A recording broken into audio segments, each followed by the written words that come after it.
Well, welcome to the South in preview, and we're here again this week with, of course, everything that's going on in the four divisions of the Southern League, and of course, also as well, we have an interview today with the gang from Biggleswade. It was a fantastic chat, and you'll get to see that as they talk about their game, of course, against AFC Dunstable at the weekend.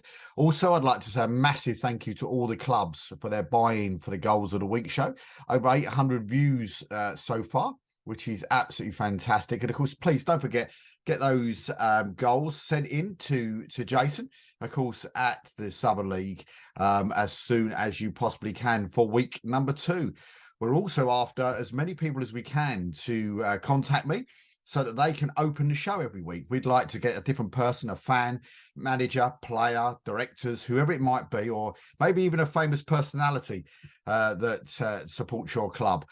Get them to just to say a 10-second clip to open the show every single week, and that would be absolutely fantastic. A lot like Mr. Anthony Hughes did, of course, for week number 1. We've got a big guest for week 2, and hopefully a big guest also for week 3. But hopefully you will send yours in to me as well, and we can get them at the beginning of every single show for the Goals of the Week show. But a massive thank you. But please make sure we're sharing week 1. Get it out there. Make sure you subscribe to the channel as well, because there's going to be a lot of content coming in the next few months. So please carry on watching, and we really, really appreciate it.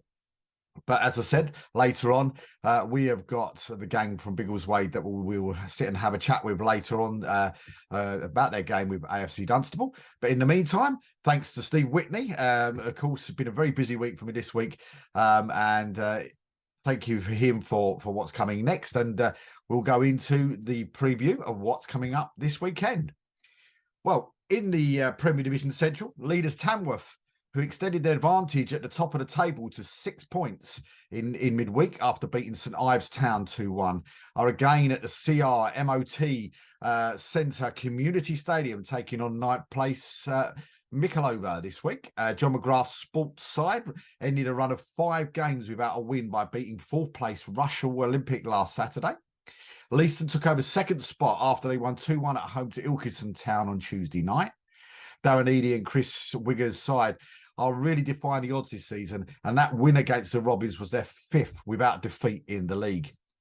The Suffolk side are on their travels on Saturday as they journey to the Erie to play Bedford Town side, who are 16th and made it successful draws under new boss Graham Tomlinson last weekend after sharing the points at Topfield against 6th place Hitching Town.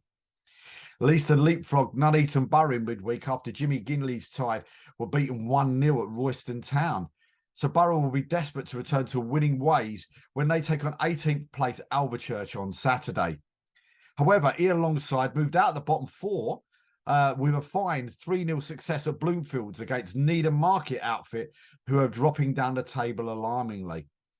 That made it back-to-back wins for Alvechurch after another crucial 2-1 away win at second from bottom place Hensford Town. Russell Olympic and Colville Town complete the top 5, and they both have games this weekend. Liam McDonald's Picks will be keen to get back on the track after losing to Mickleover on Saturday, but have a very stern test when 8th place Redditch United make the short trip to Dowles Lane. The Reds have won their last 2 games, including a 2-0 derby victory over neighbours Bromsgrove Sporting at the Trico Stadium last Saturday. Adam Stevens' Colville side will look to out the disappointment of bowing out of the FA Trophy 3-2 on Tuesday at Vanarama North side Banbury United when they welcomed bottom side AFC Rushden Diamonds to the Solicitors Stadium. Colville, who have won the previous 5 games before the trophy defeat, but is getting towards the desperation stage for Diamonds now, as their massively disappointing 2-0 home defeat by follow strugglers Stratford Town last weekend. That result leaves Chris Nunn's side 7 points adrift of the third from bottom place Stratford, who have 2 games in hand and are at home to Ilkeston on Saturday. There's another derby over the Victoria Ground where Bromsgrove Sporting host Hensford, who are only a point in front of Diamonds, having played 2 more games. The Rouslers are 14th and will look to end their run of 4 games without a win against Pitman's side, who are on a similar run. In the Premier South, The top two are separated by just a single point and are both in action on Saturday. Leaders Western-super-Mare, who possess a far better goal difference than second place Truro Town, make the tricky trip to Webswood Stadium to take on 10th place Swindon Supermarine. Still my favourite name in non-league football. Fantastic.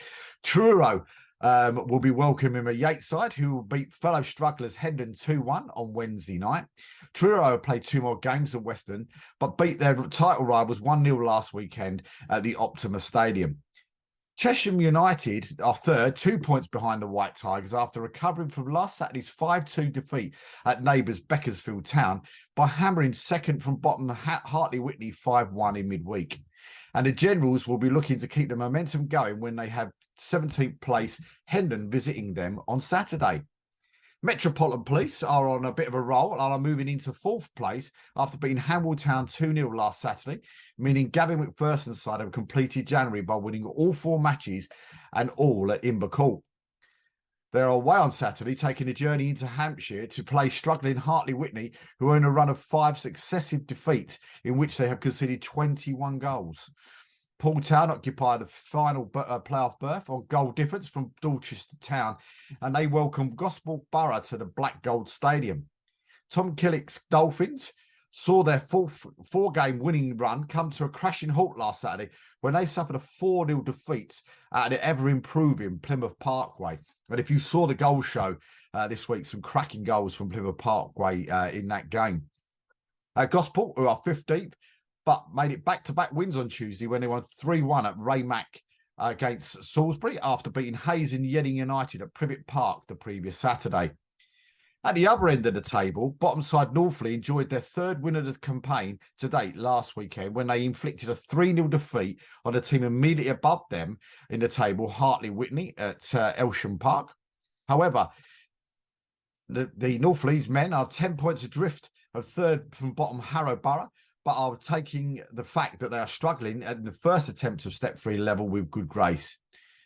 They travel to the Sarex Community Stadium on Saturday to take on Hayes and Yedding side, who have been very inconsistent this season, having been so consistent last term in making the playoff final.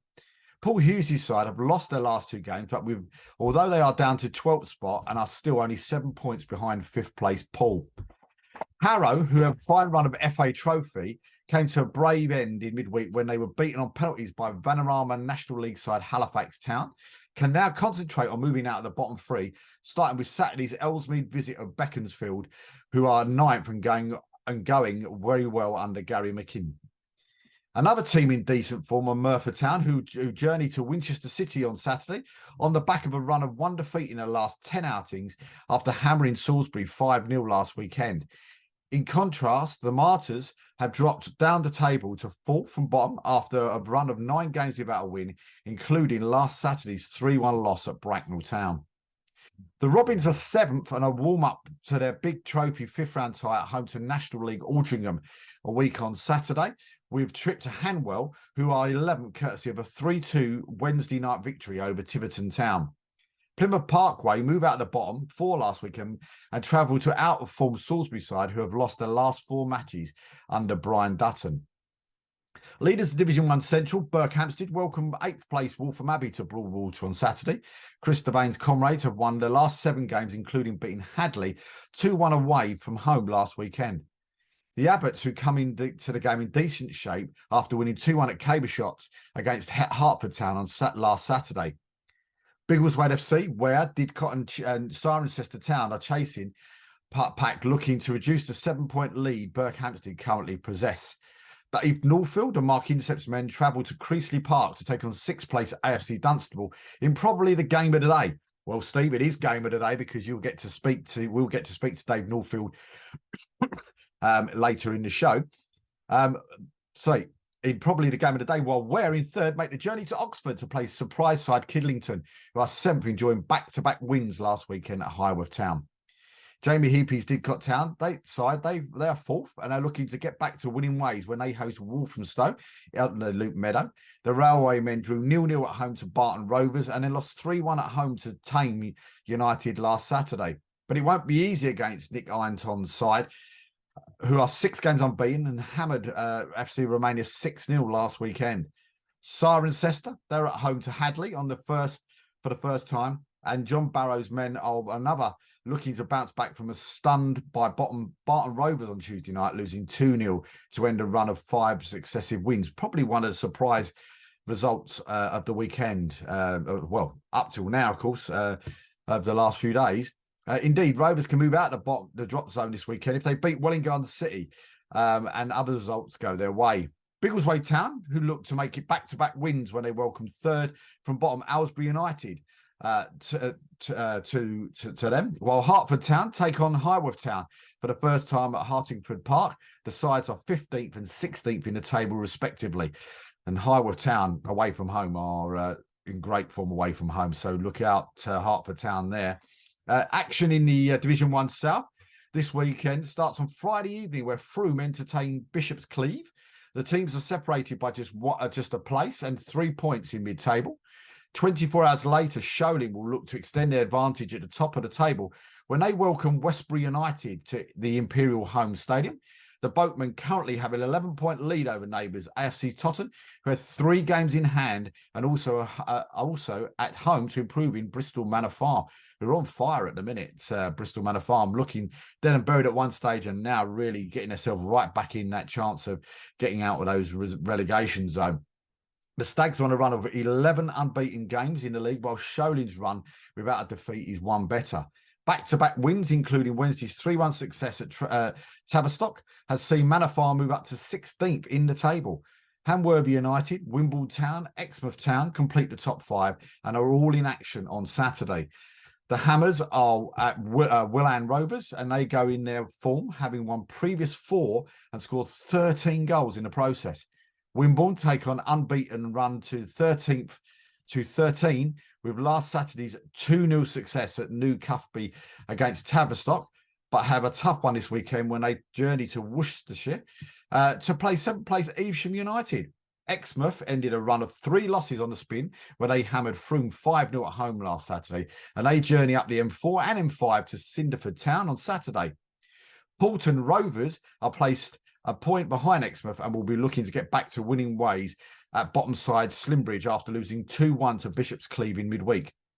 But if you've seen our goals of the week, some people say it was a cross, some people say it was a shot, depending on what angle you get to see that goal from Paulton Rovers at the weekend. I thought it was a stunning goal myself. Lymington Town are a point above the Swans and one behind third from bottom Bidford as they head to Tavistock, while Biddy are at Melshcombe Town, who beat Bashley last time out, and Bashley are 12th and have lost their last 4 games as they journey to 15th place Lark Hall Athletic. We're going to move you now on to our chats while I get my teeth back in. But we're going to pass you on to our chats now, of course, with Biggleswade and the guys from Biggleswade in what was a fantastic chat when I got to sit down and chat with them earlier in the week about their game against AFC Dunstable tomorrow. So please enjoy the chat and see you later. Well, our first guest this week, of course, on this Southend preview this weekend. Of course, our big game this weekend, of course, is Biggleswade against AFC Dunstable. And we're really, really privileged to have everybody with us today. So we've got the manager with us, the chairman with us, and the press officer with us as well. So we've got everybody with us today, which is over the moon with that. And so welcome to Jeremy, to Lee, and of course, to the Biggleswade living legend, Mr. Dave Northfield, as well. He's with us as well. So, but guys, I mean, the weekend, I mean, the game's coming up against Dunstable. It's going to be a tough old game, and you know, I mean, you got both teams fighting it out for the playoff places, or if not better. So, I mean, how are you expecting it to go, and are we looking forward to it? Jeremy, do you want to go? Yeah, let Jeremy go. Yeah, very, very much so. Dave, I mean, saying a little while ago that a few seasons ago we played AFC Dunstable in the Cup when they were step 4 and we were step 5 and sort of newbies at step 5. And I remember us winning then. And here we are a few seasons later playing them in the league and above them in the league. And remarkable season. So in a way, it sort of marks our journey as a club, I think. And as I was saying earlier, we've played them many times in the past. They're always tough, competitive games, and we expect just the same on Saturday. I mean, Lee, yourself? Yeah, as I say, as we were saying off air, Dunstable are always up there every season. BJ Christie is obviously a big miss for them. He's a big source of their goals. But I mean, when we played them earlier in the season, we came away with a 3-1 win. But yeah, you know you've got to be on your game to get anything out of Dunstable. As I say, we're yet to have a win there in the league, so that'd be a nice little monkey to get off our back. And Dave still sitting. Last time we spoke, we were sitting in there in second place. Still sitting there in second place. I mean, you know, still hoping for a few slip ups. I think from Berkhamsted above you. But I mean, are you looking at this the weekend as a sort of a tough tie? And you know, I mean, how's the week gone for sort of, or how do you feel the week's going to go for training? And I think looking forward to the actual game. Well, we've got a game tomorrow. We play Biggleswade Town in the Bed Senior Cup away at Biggleswade, which has been postponed. I think 3 excuses on the trot from previously from November. So we're going to get a game. Tomorrow we'll use it to get some minutes into lads that have maybe not had so many, and we've got quite a few lads coming back from injury now. Said on Saturday when Lee interviewed me that we're in a position where we're hoping we may finish the season strong. We're hoping to. In terms of personnel, we're getting some of our long-term injuries back now, George Bailey being important, Charlie being massive for us. And we've not had them to call on for a few weeks. So they'll help. They'll help immensely. But in terms of Dunstable, you know, I would have suggested to you that Dunstable have had the edge on us for most of the time. Certainly in the league games, they always have. We managed to get 3 points at our place this year, which is a rarity against them. We seem to do well in the cups and not so well in the league games. So, and I know, and I get on well with the managers over there as well. They're good people. A lot of their side. I mean, Pat, who plays for us, plays with a lot of their lads in the Sunday football. I think they won a big cup tie, yes, in the Sunday National Cup. And it'll be it's going to be. What no more than we expect it to be. It'll be a tough game from start to finish. If we come out with 3 points, it'll be monstrous for us because at this present stage we're trying to keep cementing our place in the top 5. Are we going to catch Burko? I don't. You know, they'd have to slip up. They'd have to hit an ice patch and keep sliding for a long time for us to catch them. I can't see any club getting close to them. If I'm honest, look. I'm sure we all dream of it, us, Ware, and you know, and all the sides in the top 5, 6, 7 places because Cirencester are coming like a train. But they've got to have some almighty fall. I can't see that happening. Cannot see how they'll slip up. Their sides so strong, and the one thing you can say about Chris's side at Burko, they make far less mistakes than anybody else, so they won't slip up. But if we can turn up and be on the top of our game on Saturday, give us a chance to and pick up 3 points against arguably. And again, we keep on about BJ. If BJ's in their side, we're probably chasing them. I think when we had this interview before, Dave, I said I'd have expected him to be in the top 2 this season, and he's massive for them. But they're still winning games. So we talk about one man missing, and they've barely lost a game. So they're there and they're going to be there and thereabouts. But if we were lucky enough to come out Saturday, it's one more chalked off. And we're fighting. We're actually trying to win games now to keep people at bay. It's quite a strange position. Never been here in this league, and you can't. Barring miracle, you're not going to catch the boys above you, but you've got everybody underneath you fighting to, they're climbing and trying to claw you back. I think through a little bit of luck and fortune we've had, and most importantly, like on Saturday, Ware don't play, so we gained 3 points, and trust me, that was and I'm not to say fortunate, but by God, did we earn 3 points on Saturday. Dan Green who has not had a great couple of weeks, was unbelievable Saturday, making saves, 4 unbelievable saves. But that kind of gives us an hour a gap on where again. Lots of these teams can catch us, but of course, I'm going to throw loads of cliches, and we've got the point. So Ware have got to keep winning, which I'm sure they will, but they've got to keep winning. He's probably in the same boat. Paul's probably thinking, Christ, we don't have a game. They go and pick up a result of Wedding, so they've got to win 2 games, to pick us up again, which is the only good thing from it. But yeah, Saturday, monstrous. That's going to be so hard. We need to catch them on a slightly off day.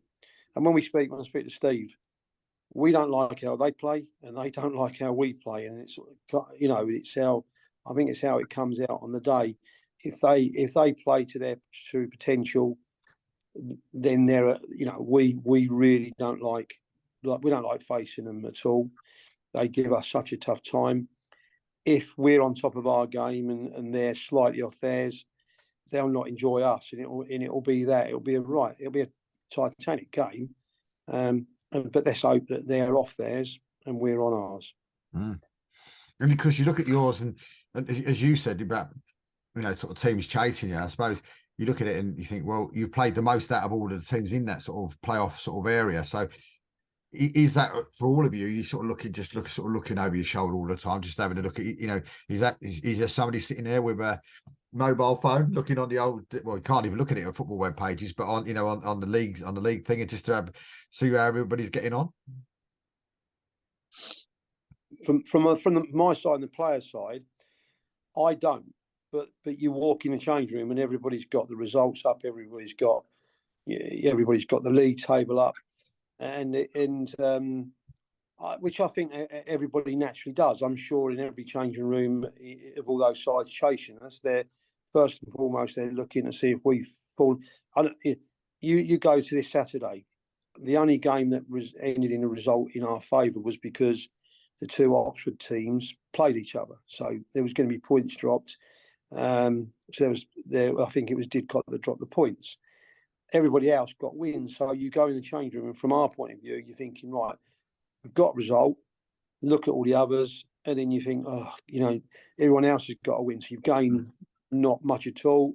I'm sure they've all done the same, and they've all, they read our tweets. They'll go, I think Lee's tweet on one of the shots was he's thinking it's in, and somehow it's not. And then you look at Cirencester, and they win in the 92nd minute, and I think maybe that kind of shows you what the league's like and what sides are like. We dug out a result Saturday that in previous years we lose.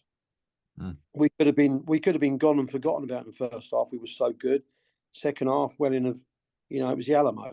They battered us at times in the second half. But maybe because of where we are, we've come through it. We nick a result. Cirencester nick a result.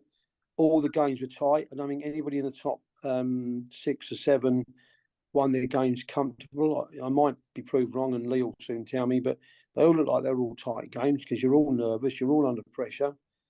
But yeah, they do. As soon as you walk in, Bond is probably the main one, but their phones are up and they'll tell you every result. In fact, if I'm really honest with you, Skippy on the touchline doesn't stop. We walk up down 15 minutes and he's telling me who's 1-0 up and who's 1-0 down. And it's a bit like that. And as I say, it becomes the territory. I'm sure if we were sitting mid-table and safe from going down, but never going to catch, we probably wouldn't look at it. We just worry about the game. But you can't help it. It becomes a habit, doesn't it? I mean, are you, Jeremy? I mean, you sitting up there in the should we say in the warm seats and just sort of maybe having a look at keeping a look under your phone just to see what's going on? Well, not really in the match. I mean, we're all caught up with, and certainly on Saturday, it was, it was quite tense. It wasn't comfortable viewing in the second half. I have to say, I know you're putting the goal show together, but if you did one for saves of the season, I think the result would already be safe, because there was one save by Dan Green in particular was I've never seen a better save any time, any place. It was remarkable. So it was quite twitchy viewing in the second half, and a really important win. And then there's all the thing afterwards. You're seeing the committee afterwards, and you're making you busy. But there are a few people glancing at the results, and the results are filtering through.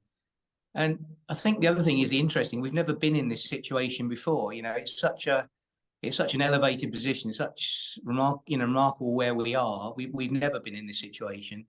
And it's a lovely place to be, but to a certain degree, obviously the pressure is on, isn't it? Because you're there and you've got to stay ahead. But there's no doubt in my mind that to have played these games, and yes, cliche alert, we get the points in the bag, but also then you've got postponements and weather and things like that. To have those points there is just so important for us. But yes, there was some glancing at the phone there. But we're all caught up in the day, really. There's so much going on, but it was always interesting to get the results, and there'll be a fair number of really surprising results between now and the end of the season, I'm sure, when you think you expect a result, and there's some twists to go, I'm sure. I mean, one of the questions I could ask you, and I think I know when the date is, but just to get it to confirm, when is the date of your weekend off because of the Harlow situation? We've already had it. Have you already had it? Yeah, so we were supposed to play them on the 7th of January. Right. And then we had already pulled a game forward against Tame to earlier in the season. So we actually had 2 Saturdays in January where we didn't have a game. So we went from the 2nd of January against Barton through to the 21st of January without playing a game. But it just seems because of the weather, people still haven't actually caught up any of their fixtures in that time at all. We still seem to be ahead of everybody else. Yeah, listen, I asked that first because I looked down here and you got Ware on the 18th of February, and then you've got a week off, and you don't play again then to the 4th of March against FC Romania. Is that the week from the league? No, we when we got knocked out of I can't remember if it was the FA Cup or the FA Trophy, we were supposed to be playing Hadley away on the 25th, but we pulled that forward to October. So that's why we're quite a few games ahead, because we pulled a couple of our games that were scheduled for later in the season, and on the premise that the pitches might not be as good and the weather might not be as favourable. So we got them played and out of the way. So it's actually, as I say, just going back to your original question about the games and stuff, it's far nicer from our perspective this season. Every season that we've been in the Southern League so far, we've always been chasing. We've always had a bad start, and we're always surging up the table, almost too little, too late. But this season, we're actually in a fortunate position where we are up there and everybody else is chasing us. And it feels, whilst you're constantly looking at, well, if they win their games in hand, they'll go above us. They've still got to win them. So it's nicer from that perspective for us to be sitting in that position and waiting for them to try and win their games in hand, rather than the other way around, which was, as I say, last season we had a really poor start. I think we lost 10 out of 16 games to start with, and then we went on a hell of a run through to the end of the season. And had we had a slightly better start, we would probably have made the playoffs last season, but we just left ourselves too much to do. And just on that, I think that's, Dave, why it's a different kind of feeling. It's because it's far better to be in this situation, and even though we're elevated there and we're being chased and looking at the phone and things, it's very different, much better than sort of chasing up and having to pack the games in and needing to win the games in hand. So it's better to be chased than to be chasing. I think so. That's just my opinion. Well, I agree. I'd far rather be where we are. Yeah, no doubt. So, Mr. Boss, what do you say, Dave? Chasing. I suppose I'd have to agree with the other two. I'm never comfortable. I think it's less pressure chasing, if I'm honest with you, because we got to our run and you're not expecting too much, and now we're there. Every game feels like it's a cup final, and it's so difficult. When we went to Cirencester last week, and at half time, I sort of it wasn't a go at them, but it's like we went out in the first half to defend being second rather than embracing being second. We're second. Let's play without fear. But we kind of felt like we were trying to not lose second place, and we played with no freedom at all in the first half. And then once it's almost like being a team at the bottom. So I remember long time ago when managed Biggleswade Town, we were first year we were struggling. We were almost waiting to go behind to play, and we've been a little bit like that in our play, that we go behind, then we play and we express ourselves, and it's look, we're step 4. I've not managed this high, and we're in that position, and we've just got to work our way out as a club where where we go out and we like I've just said the word, but we embrace it, and let's enjoy it, because we may never be here ever again. It's like you said, it's almost a feeling of feeling like you've earned the right, you belong there. It's not you're there under false pretenses sort of thing. Do you not? I mean, sort of two sort of questions. I mean, one sort of like I suppose a loaded question. I'd be interested just to see the chairman's face when I asked this question today. But there was two managers last year in the league, in the Central League last year. Both got promoted last year. One of those teams probably didn't expect to get promoted full stop, because they sneaked in there right at the last minute, did an incredible job to get such a small side like Northfield up into the division above. 11 games into the season, 12 games into the season, both those managers get the push. That's something that I never understand. Is promotion for a manager as well? And I'm not saying Biggleswade's a smaller club than, say, Bedford or Northfield or whatever else, because I don't know myself. But what I'm trying to say is when you sort of step up that level and it doesn't start off very well, is that then becomes a worry?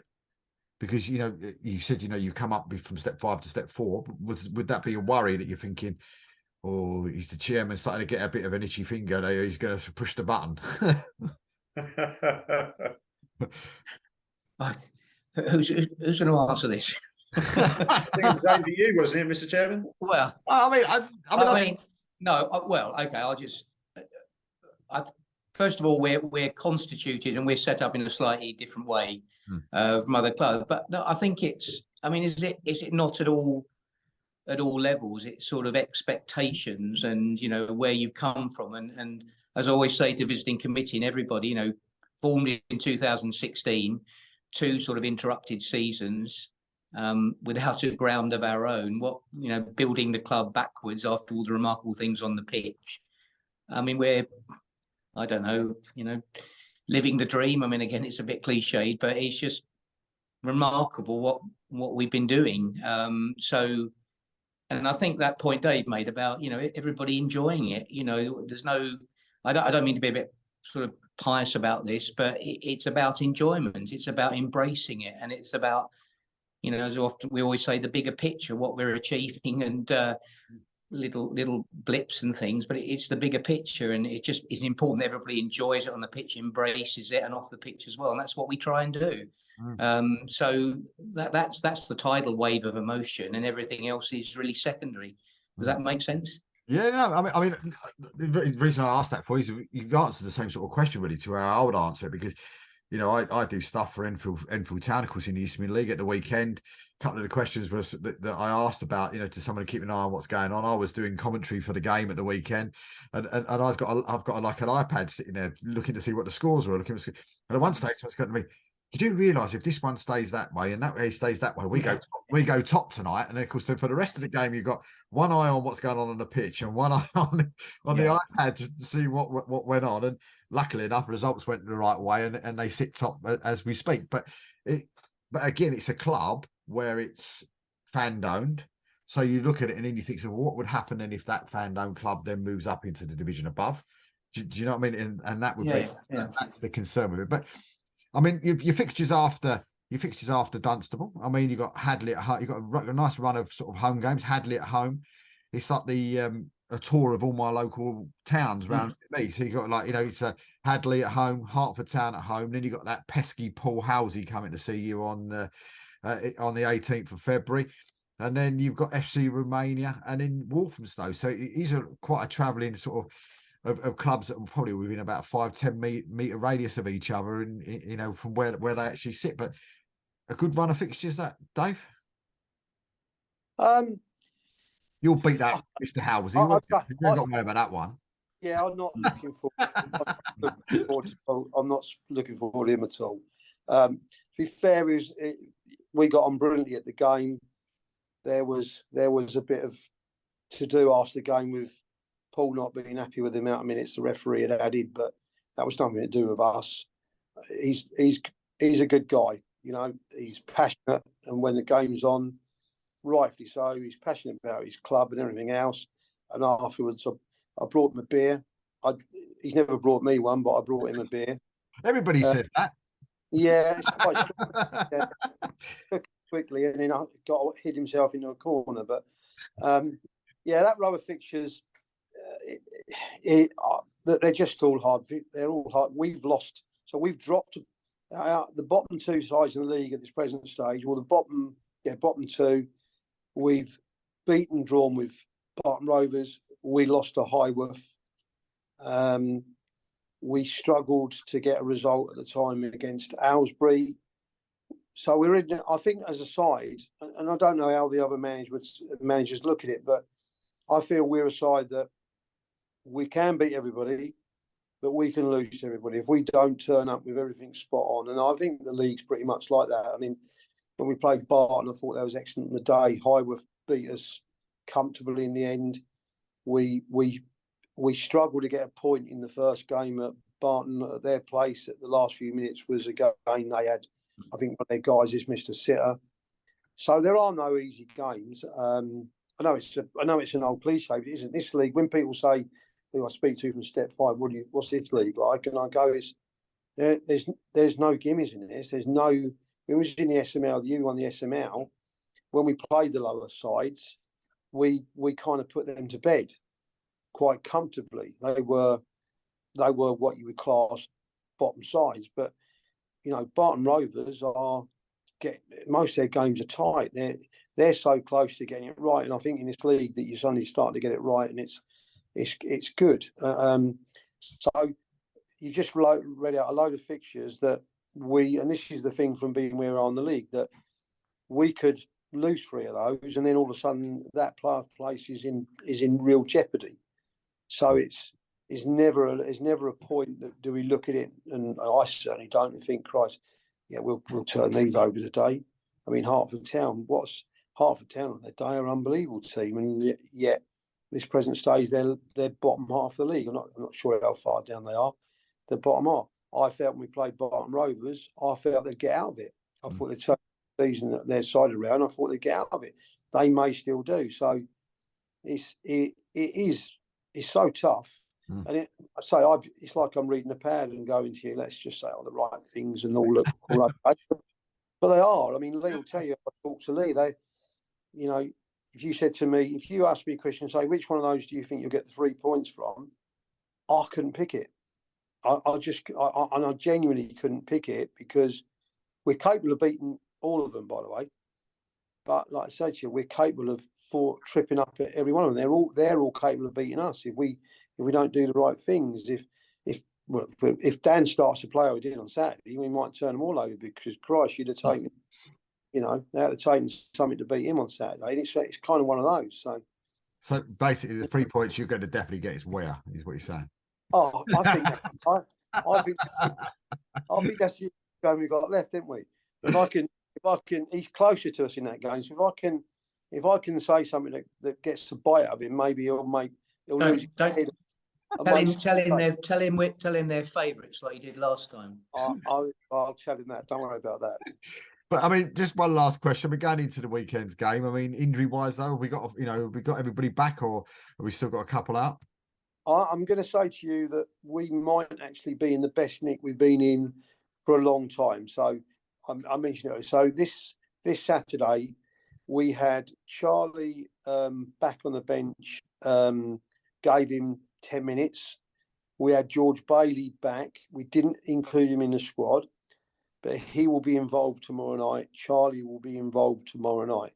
So we've gone from literally, on Saturday at Highworth, we were down to just, I think we had 2 subs only we could use, although we had 4 there. We couldn't use Bondi. We couldn't use Charlie. We've got Bondi started and played 90 minutes Saturday, and we've got and we now got the other 2 boys all fit. So tomorrow night, we've got too many players. That's not been like that for a long, long time. So provided we come through Biggleswade Town unscathed, we'll have a lot of choices. So, which is quite good. And I think more importantly, in the attacking side, we'll have more choices. And that's quite important to us because as our results have shown, we've had a lot of games where we've made changes that have changed the game because they're players that make a big impact. And we're back to being like that should be, touch wood, for Saturday. So I can't make any excuses. If you speak to me next week and we've lost, I'll have Well, listen, Dave, we do wish you all the very best. I really appreciate everybody giving up their time to come and speak to me tonight. So do wish you, Biggleswade, all the best, for not just for the game against Dunstable, but of course also as well for the rest of the season, and hope you get into the playoff positions where at the moment you thoroughly deserve to be. So fingers crossed for you, and massive thank you, Jeremy, to Lee, and of course to Dave as well. Thanks for joining us today. And we'll see you again soon. Well, I hope you enjoyed that chat with Biggleswade. It was a fantastic chat. I really thoroughly enjoyed it. Great guys down there at Biggleswade. We wish them all the very, very best at the weekend, as we do for AFC Dunstable and, of course, everybody else in the league this week, looking for these valuable 3 points as we're getting close to now to the really important part of the season. Please don't forget, Goals of the Week. We'll be back again with Goals of the Week on Wednesday. Of course, from 7 o'clock on Wednesday. Please don't forget that.